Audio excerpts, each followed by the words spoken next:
Me chamo Blessed John. Eu sou do estado de Borno, da aldeia de Goza. O Boko Haram chegou pela primeira vez aqui em 4 de setembro de 2013. Mataram avós e avós. Voltaram em 24 de abril de 2014. Mataram 338 pessoas, raptaram muitas mulheres, meninas e mataram rapazes. Um dos soldados do Boko Haram pegou e atirou na minha perna. Ele disse: Você devia rezar como no islamismo. Eu disse que não, porque eu sou batizada e não sou muçulmana. Eu fiquei 2 anos e meio com o Boko Haram. Não tinha nada nem para comer. Eles disseram que eu tinha que rezar, mas eu falei: olha, eu sou cristã. Eu tenho Deus no coração desde o meu batismo. Eu não vou rezar pelo Islã. Eu tive uma oportunidade uma vez, sabe, de fugir lá para a República dos Camarões. Eu confesso que naqueles meses eu chorei, eu rezei, eu não pude ver a minha família, eu não pude ver os meus amigos. Olha, eu vou te dizer, naqueles 2 meses eu não pude nem ir à igreja. Blessed John, depois de ter fugido para os Camarões, voltou para a Nigéria. Se instalou num campo de refugiados em Abuja, a capital do país, e ganha a vida carregando celulares com um gerador. Há 1,5 milhão de refugiados como ela, que fugiram por causa dos ataques do Boko Haram. Os terroristas assassinaram 20 mil pessoas. Entre, não se preocupe, senhor. Pode ficar à vontade. Eu durmo aqui. Ontem fui eu que lavei a roupa. Você não tem marido? O meu marido morreu, senhor. Morreu o Boko como? Haram matou ele. Eles mataram meu marido.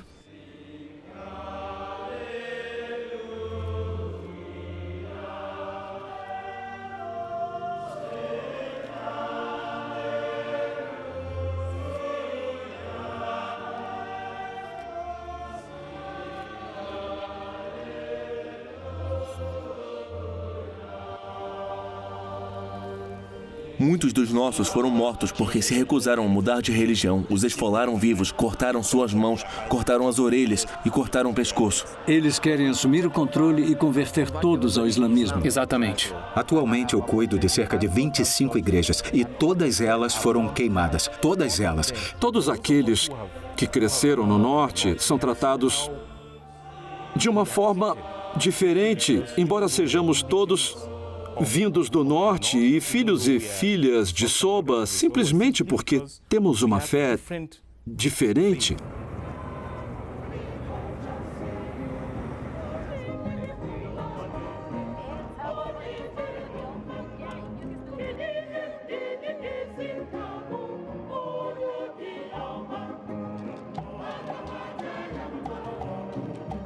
Ainda sorrimos, embora haja muita dor. As pessoas não desistiram.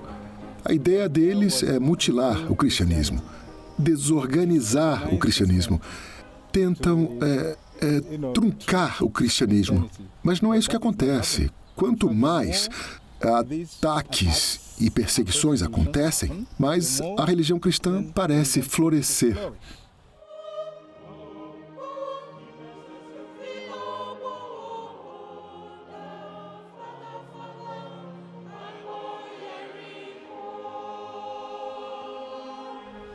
Nós não ignoramos que, na parte nordeste da Nigéria, se trate puramente de perseguição de todos os cristãos.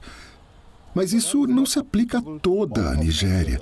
Em algumas regiões se trata simplesmente de tensão entre cristãos e muçulmanos, e é por esse motivo que procuramos criar o diálogo interreligioso. Mas se alguém acredita que vai criar muita confusão e também vai atacar, matar e destruir a fim de aniquilar o cristianismo na Nigéria, isso é um sonho que não será realidade. A Nigéria, situada no sudoeste africano, é o país mais povoado do continente africano, com 170 milhões de habitantes. Mesmo sendo um dos países mais ricos, 6 em cada 10 nigerianos são pobres. É um dos países mais corruptos do mundo.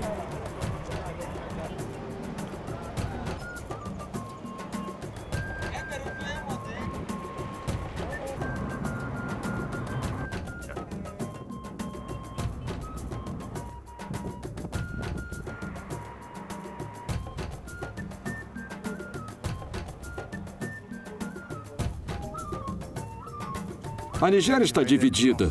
No norte há mais muçulmanos que cristãos. No centro e no sul há mais cristãos do que muçulmanos. O cristianismo foi bem recebido nesse país, foi muito bem recebido, porque com a chegada dos missionários veio a educação, abriram as escolas e depois a saúde e também os hospitais.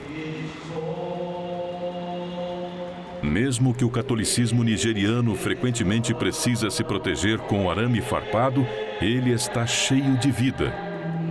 As igrejas estão cheias desde que abrem suas portas de manhã. Em qualquer lugar ou momento, a fé se expressa por meio da oração, do estudo ou da dança. Existem milhares de vocações novas. Outras denominações cristãs têm a mesma força.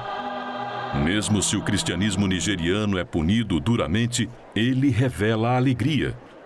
A perseguição no norte começou no ano 2000. O grupo terrorista Boko Haram assassinou dezenas de milhares de batizados desde 2009. Kaduna é a capital do estado com o mesmo nome. Nesta cidade, há muita perseguição.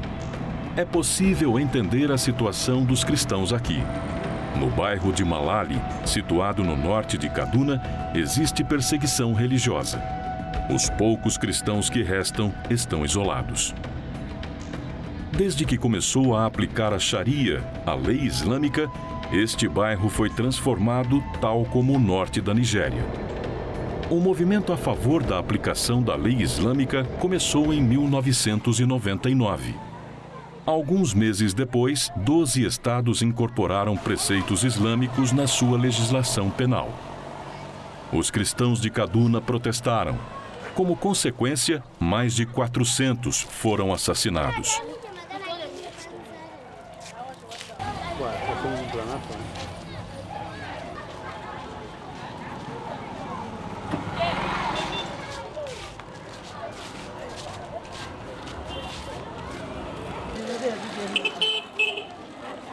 Sim, a verdade é que deviam ser mais de 400. É o que estou dizendo. Mas esses foram aqueles que vimos. Faltam os corpos que sequer vimos e alguns foram lançados sabe-se lá onde. Por isso, acho que o número era superior. A Sharia, a perseguição e o terrorismo. Em outubro de 2012, a paróquia de Santa Rita, em Malali, sofreu um ataque pelo Boko Haram. Morreram 4 pessoas.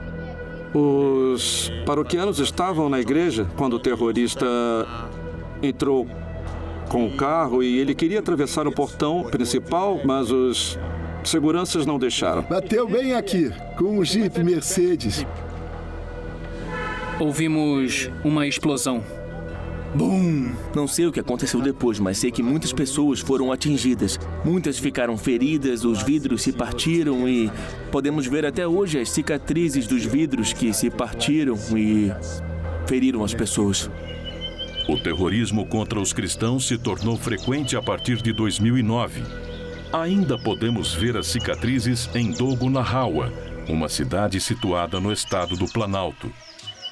Em março de 2010, um ataque ainda não esclarecido provocou 50 mortos. Nesta cidade, antes das pessoas que vêm de fora poderem falar com as vítimas, o líder local tem que dar autorização.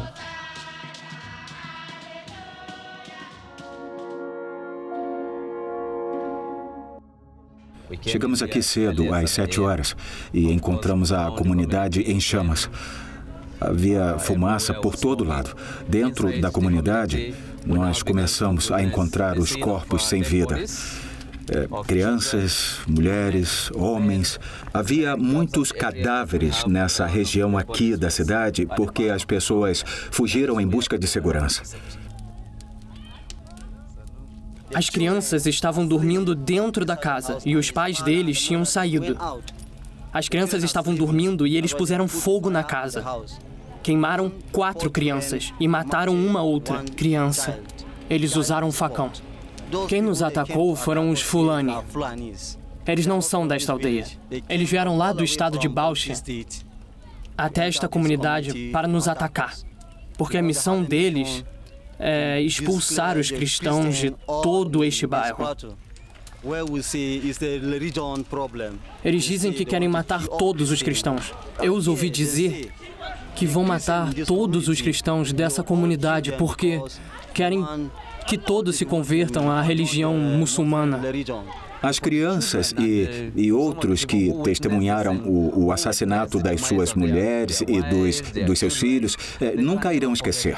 Às vezes sonham que a família está lá viva, mas quando eles acordam, ela não está lá. Nunca vão esquecer. Olha, eu nem sei como dizer, como contar o que aconteceu naquela hora. Eu não queria deixar os meus filhos. Até a minha mulher fugiu e acabou deixando as crianças.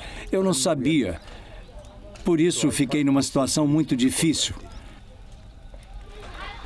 Havia gente dormindo ali, meus filhos estavam dormindo aqui e eles entraram e colocaram fogo. Olhe só, as casas foram todas queimadas. Eles queimaram os meus filhos, queimaram minha casa. Eu não sei como contar tudo de novo. Não, eu não posso mudar de religião. Eu sou cristão. E eu não posso mudar, porque eu preciso do meu Deus e acredito que Deus é o Salvador. Eu sou cristão. Eu gosto de ser. E eu não posso mudar isso em mim. Não posso mudar de religião, porque o cristianismo é a melhor religião do mundo. E Jesus veio e nos ensinou essa religião. É por isso que eu amo o cristianismo. Essa é uma das vítimas do ataque. Uma parte do braço foi cortada durante o ataque. Eles chegaram e atacaram a gente com facões. Foi durante a noite. Me cortaram com a faca e eu caí no chão. E você desistiu do cristianismo? Não vou abandonar o cristianismo, mesmo se matarem todos nós.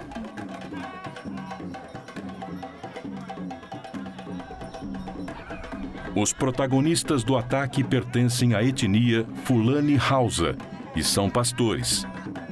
Os seus vizinhos cristãos de Dogo Nahawa são agricultores. Alguns dizem que o ataque é resultado de um conflito entre as tribos.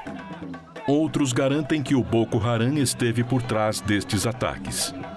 Eles supõem que o grupo terrorista chamou o Fulani por celular para os encorajar a atacar os seus vizinhos. Eu não posso afirmar com exatidão e sem verificar as alegações que houve chamadas do Boko Haram para os Fulani. Tudo que eu soube com exatidão foram que essas pessoas foram atacadas. Eu sei que pessoas foram assassinadas em Dogo Nahawa. Eu estava lá, eu presenciei o sofrimento e eu também conhecia as famílias. Eu tenho certeza de que aí aconteceram muitas situações terríveis. Mas a relação desses acontecimentos com o Boko Haram ainda não está esclarecida.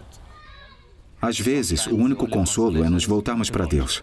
E o melhor lugar para fazermos isso é a igreja, o lugar de adoração, onde as pessoas vêm rezar. Com o sino, convidamos as pessoas a cantar.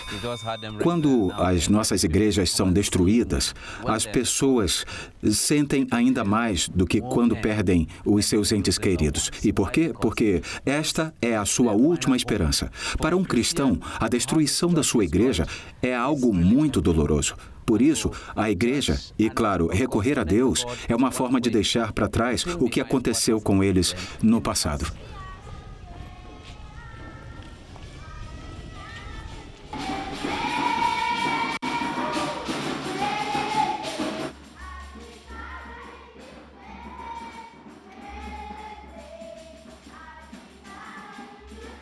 Jos, a capital do estado do Planalto, fica próximo da sede do Boko Haram, em Maiduguri.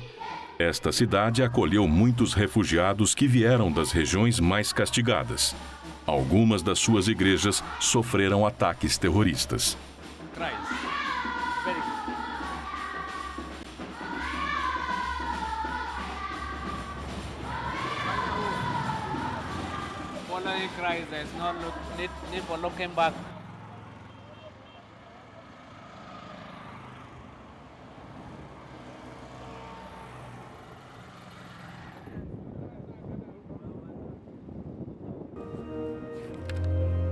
Quanto aos ataques que testemunhamos, o primeiro deve ter sido em 2010, na véspera do dia de Natal, num lugar chamado Rabon, aqui em Jos.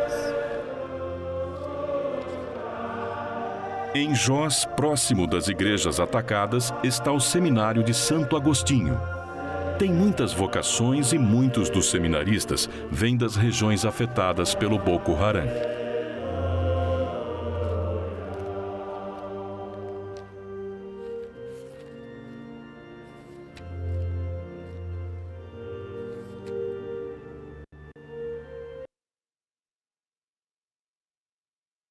Eu dou aula da Sagrada Escritura aqui no seminário. Este seminário pertence à província de Jos. Temos cerca de 400 seminaristas aqui. Para mim, as vocações são um sinal da profunda fé do povo. Os jovens abraçam a sua vocação para viver a sua fé pessoal de forma autêntica, por vontade própria, de bom grado e com alegria. Quando vivemos a fé de forma autêntica, mostramos para eles a alegria do Evangelho e eles abraçam a sua vocação livremente, a vocação ao sacerdócio. A minha experiência me levou a fugir para salvar a minha vida. Caminhei de Mubi até quase Camarões. Caminhamos durante quase 20 horas antes de conseguirmos uma moto que nos levou até a República dos Camarões. Durante os incidentes que aconteceram no ano passado, eu perdi o meu pai. O que mais me doeu foi não ter podido comparecer ao funeral do meu pai, porque a estrada estava bloqueada. Na minha cidade, todas as igrejas foram queimadas, mas nem sequer uma mesquita foi destruída.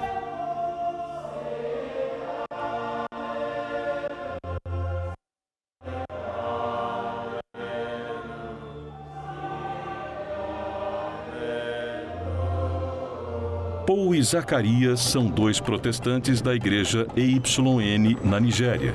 A sua congregação abrange os 3 estados onde o Boko Haram tem mais poder. Foram forçados a transferir sua sede para Jos. Zacarias trabalhava em Guosa, uma cidade no estado de Borno, situada a alguns quilômetros da floresta de Sambisa, que é usada pelos terroristas como abrigo. Eles estavam armados e perguntaram a algumas pessoas se renegavam a sua fé ou não. E eles continuavam dizendo: permanecemos em Cristo e morremos em Cristo. E foi assim que eles foram assassinados. Sabe, muitas foram assassinadas assim. Eles perguntaram: como você se chama? Alguém responde: meu nome é Joseph. E de onde você é? Eu sou do Mubi. Você renega a sua fé ou você prefere morrer? Muitos dizem: eu prefiro morrer. Então, temos as estatísticas, não exatas, mas indicativas, de que foram mortos mais de 8.000 da igreja EYN. Em Boto, Borno, Adama, a maioria das igrejas foram queimadas. Mas todos os domingos chegam centenas e milhares de pessoas para prestar culto a Deus. Não podemos viver uns sem os outros. Temos que viver juntos, como uma nação. Os cristãos e os muçulmanos têm que viver juntos, mas precisamos compreender que temos de nos amar uns aos outros. Zacarias e Paul continuaram construindo a sua igreja agora em Jos, para onde se mudaram por causa dos ataques terroristas devido à educação ocidental. O fundador do Boko Haram, Mohammed Yusuf, que foi educado em escolas corânicas, inicialmente liderou um movimento religioso. Tudo mudou no ano 2000. A partir de Maiduguri, organizou os primeiros ataques como um protesto, alegando que a Sharia era aplicada de forma muito amena. O grupo terrorista ganhou força quando Yusuf morreu em 2009.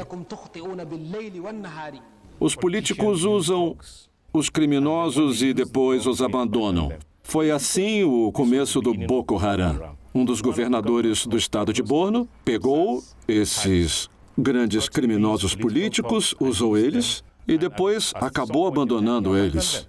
Se você for um muçulmano de Goza, de uma das aldeias, só tiver entre 17 anos e 20 anos, e não receber nenhuma ajuda do governo, então você mesmo se alista no Boko Haram. Até o Boko Haram desconhece todos os verdadeiros ensinamentos do Islã. Eles invadiram cidades, incendiaram lojas, saquearam casas e mataram 26 pessoas. Se você não é muçulmano, não pode comprar nada. Não pode comprar nada para comer, não pode comprar água, nada. Até na minha própria casa entraram 3 pessoas, 3 soldados do Boko Haram, e eles casaram com nossas irmãs. Se eu me converti ao islamismo, não. Isso não é bom, e a razão é esta. Eu vou citar a Bíblia. Jesus Cristo disse qual era o problema. Aquele que me negar diante dos homens, eu também o negarei diante do meu Pai que está no céu. Abuja, no centro do país, é a capital da Nigéria desde o início da década de 90. Uma cidade nova da qual o Boko Haram parece estar muito longe. Estamos próximos de um dos poucos hotéis ocidentais da cidade. Há alguns meses, todos os dias, às 17 horas, acontece o encontro Tragam as Nossas Meninas de Volta, Bring Back Our Girls.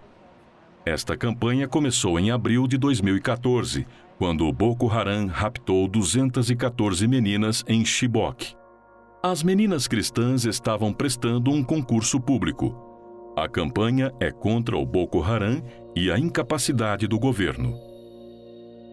No final do dia, conseguiram levar estas meninas à força, em caminhões, e todas elas foram levadas para a floresta de Sambisa. Além disso, em todas as cidades e aldeias em que o Boko Haram ataca e controla, eles capturam pessoas. Quando raptam jovens, também os usam. No caso das moças, para a exploração sexual e no dos rapazes, como soldados para se juntar a eles.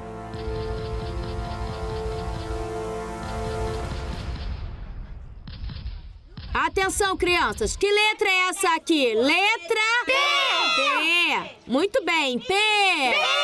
Hanato é professor nos campos de refugiados de Abuja. Muitos refugiados se escondem nos arredores da cidade, depois de terem fugido do Boko Haram.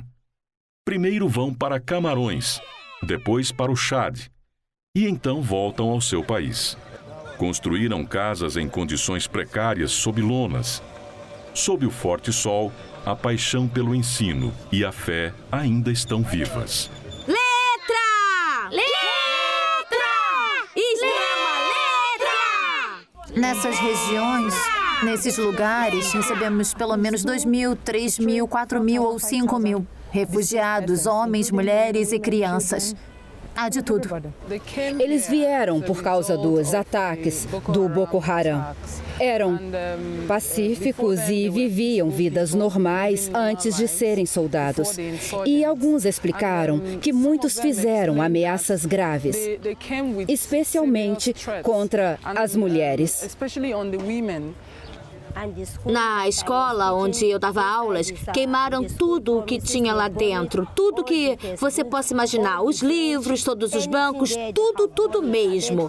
Depois também incendiaram 2 igrejas na nossa aldeia. Eles usam camisetas vermelhas e às vezes pretas, sabe? E às vezes também roupas brancas. São pessoas bem assustadoras. Elas nos dão medo. Olha, eu explico para as crianças para não lutarem. Porque Jesus é bom e ensinou que a gente não deve lutar.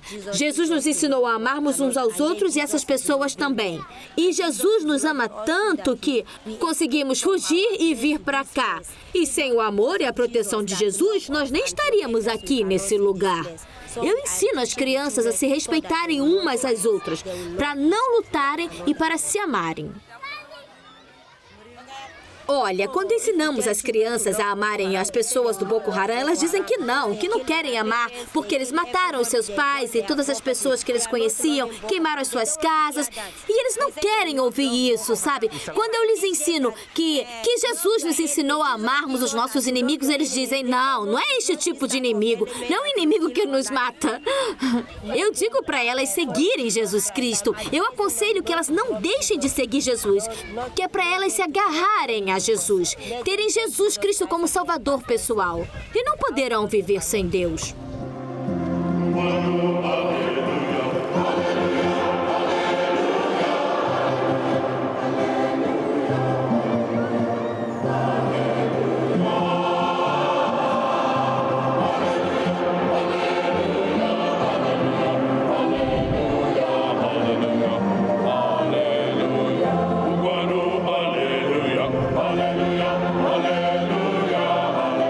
Nada acontece na vida de um africano que não esteja relacionado com a música, desde o nascimento até a morte.